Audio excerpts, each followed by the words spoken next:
Good Morning Business, French Tech.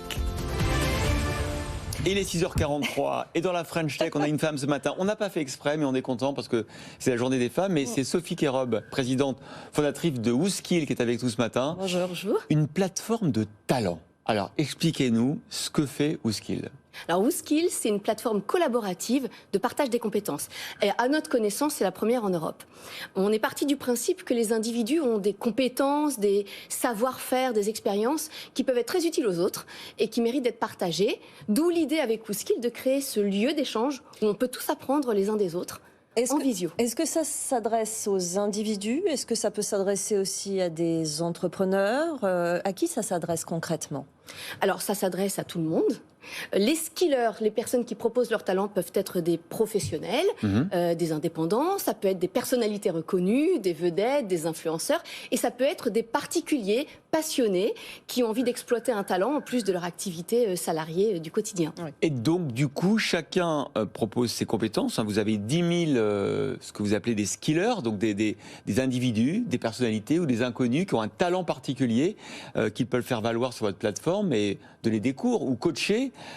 Chacun décide de son niveau de facturation, comment ça se passe? Oui, tout à fait. Les skillers définissent eux-mêmes leurs tarifs. Ils sont tout à fait libres de définir leur annonce, donc leur offre, les mots-clés qui les caractérisent, les modalités financières. Ils peuvent décider de faire des sessions en visioconférence ou de le faire en présentiel. Donc c'est eux qui décident de tout. Et c'est eux qui se présentent ou c'est vous qui allez les chercher, notamment les personnalités ou les influenceurs? Est-ce que vous êtes allé en chercher quelques-uns? Pour l'instant, on a été chercher tout le monde. Oui. Voilà, on a vraiment fait de l'acquisition des skillers, en allant chercher des talents. Dans vous êtes allé chercher les 10 000?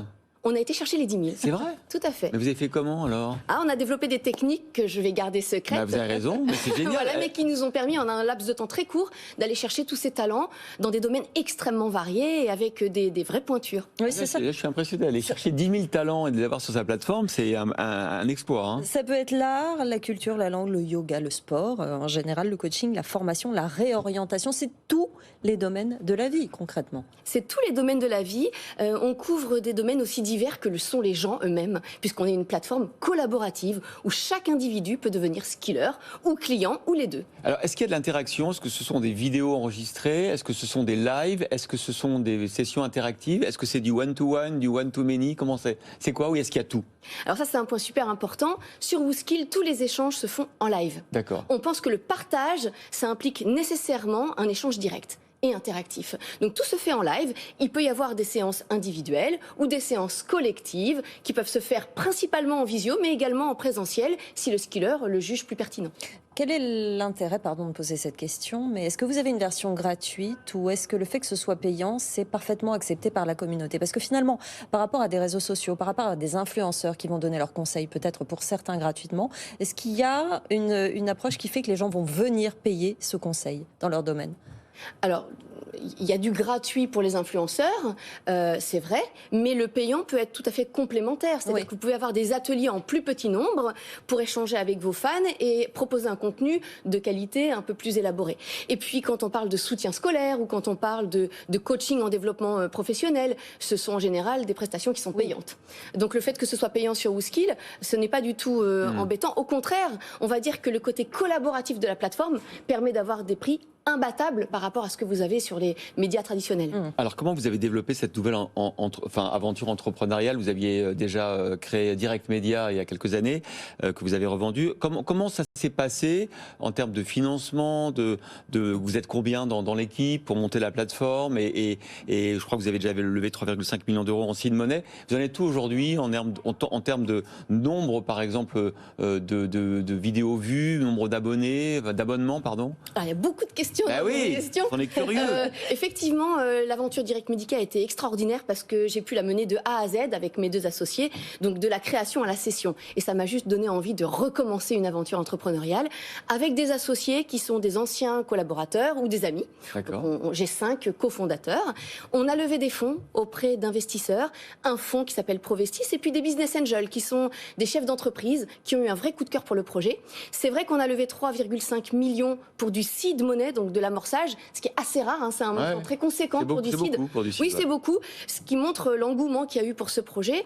Et aujourd'hui, on est 30 personnes, donc on a une équipe extraordinaire avec des gens qui sont tout aussi talentueux que sympas, des développeurs web, des gens du marketing digital, des sales. Et cette petite équipe, elle est fédérée autour d'une même mission, c'est démocratiser l'accès aux compétences pour tout le monde. C'est votre troisième aventure entrepreneuriale. Est-ce que vous avez premièrement vu une évolution dans le fait que vous êtes une femme qui crée des entreprises? Est-ce que vous avez vu une évolution depuis vos débuts dans l'arrivée des femmes dans le monde de l'entreprise, notamment dans la création d'entreprises?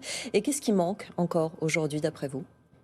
Alors j'ai vu une évolution parce qu'il y en a peut-être un petit peu plus, mais je trouve que ça va quand même très lentement. Oui, nous aussi. Les femmes, on ne les voit pas, et pourtant il y en a, et elles sont pleines de compétences. Peut-être que parfois elles n'osent pas.